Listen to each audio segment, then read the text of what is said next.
Olhe do froquinho. Se eu subir aqui e pular pro outro lado, vocês... Ah, mas aí é perigoso você enroscar na tela ali, ó. Não tem problema não. É perigoso esse portão cair. É verdade. É mais fácil você passar pela janela? É. Que foi? Cuidado, você vai se machucar nessa tela. Não vai sair, só vai arrumar o pano de vocês na casinha. Só vai arrumar o pano de vocês aí, que vocês tirou. Oxi. Sai, sai. Vem aqui, ó, vem.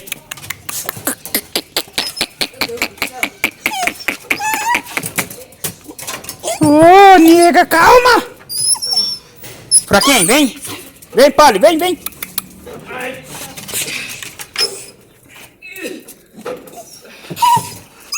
Olha, olha, pra arrumar os panos da cachorra. Vem, Polly. Sai, sai, Polly. Sai, Polly. Eita, Deus. Pegou. Sai pra lá. Vai pra lá. Joga o panão grande pra Polly, assim. Cagaram aqui. Tem nada não, pega com a mão. É só jogar aqui? Não, esse panão grande.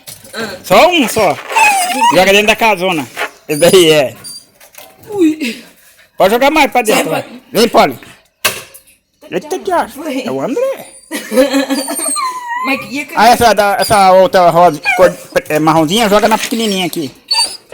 Ai, essa que tá cagada. Não, pode jogar aí dentro aí. Tem esse outro paninho. Olha que fedor de bosta. Olha lá o monte de totô lá embaixo. Pega com a mão, rapaz. Rapaz, tá maluco? Aí. Não, mais pra dentro lá.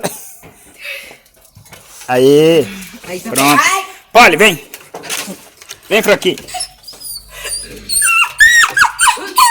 Agora é só sair, né? É. Pra aqui, vem. Vem aqui, ó. Ô, doida. Ajuda! Quer ver? Grudar na bunda. Ajuda eu! Ajuda eu! Ajuda eu!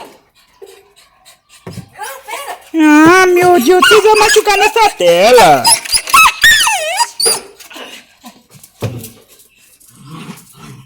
Agora ficou certinho os panos deles, ó. Que esse bagaço aí? Bagaçaram um caninho aí, não sei de onde que é. Será que é da casinha, cara? Tchau, viu, tribulados? Valeu!